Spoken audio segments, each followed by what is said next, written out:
Assalamualaikum warahmatullahi wabarakatuh. Selamat pagi anak-anak. Bagaimana kabar kalian pada pagi hari ini? Semoga sehat selalu dan dalam lindungan Allah Subhanahu wa taala. Baik, pada pagi hari ini kita akan belajar tematik masih di tema 1, sub tema 2, pembelajaran 3 dan 4. Baik, langsung kita mulai,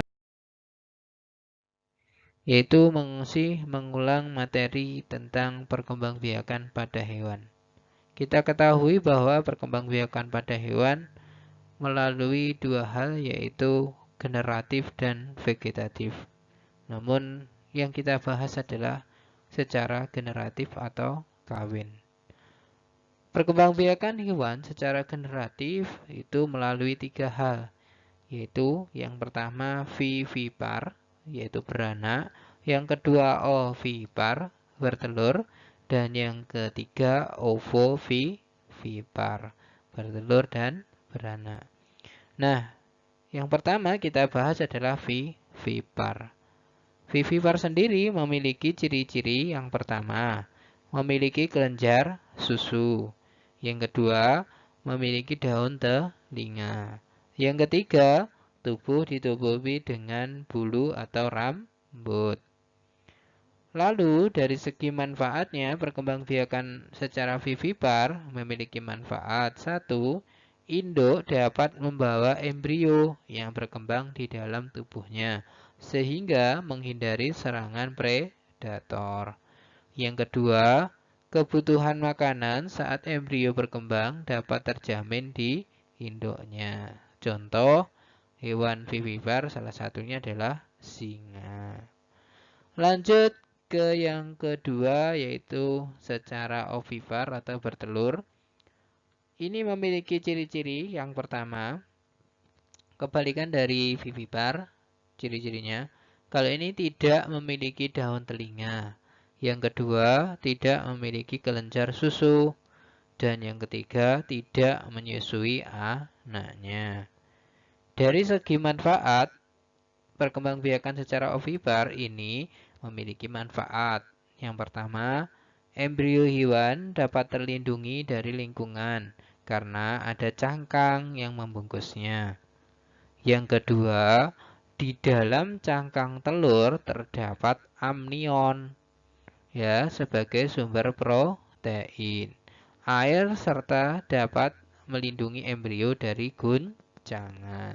Contohnya yaitu hewan ovipar adalah ikan salah satunya. Yang berikutnya yaitu perkembangbiakan secara ovovivipar, bertelur dan beranak. Memiliki ciri-ciri. 1. Meninggalkan telur. Kemudian yang kedua, saat menetas membentuknya sudah sama dengan induknya. Yang ketiga, tahap metamorfosis tidak lengkap. Ada pula manfaat dari perkembangbiakan ovovivipar. Yang pertama, embrionya dapat berkembang dalam telur pada saat telur itu berada di dalam tubuh induknya. Yang kedua, cadangan makanan yang diperoleh embrio berasal dari telur tersebut, bukan dari tubuh induknya. Salah satu contoh hewan yang berkembang secara ovovivipar adalah kadal. Akan membahas tentang cecak. Nah, cecak dapat berjalan di dinding karena cecak memiliki perekat pada setiap ujung jari kakinya. Dengan perekat inilah cecak dapat menempel di dinding. Bagaimana bila kakinya tidak bisa diangkat dari dinding karena perekat tersebut? Hal ini tidak akan terjadi. Cecak dapat mengatur banyaknya perekat yang dikeluarkan. Dengan demikian, cecak tetap bergerak tanpa terjatuh. Cecak dapat mendaki pohon, dinding, atau bangunan dengan mudah. Selain itu, cecak memiliki kemampuan autotomi, Cecak dapat memutuskan ekornya secara tiba-tiba. Contohnya autotomi saat ditangkap mangsa. Dengan begitu, cecak dapat melarikan diri. Ekor cecak yang putus dapat tumbuh kembali. Nah, sekarang untuk latihan anak-anak, pada bacaan cecak tadi itu terdapat 2 paragraf. Nah, anak-anak silahkan berlatih menentukan ide pokok dari paragraf pertama dan paragraf kedua. Setelah anak-anak menemukan ide pokok bacaan tersebut, buatlah kesimpulan dari bacaan tersebut.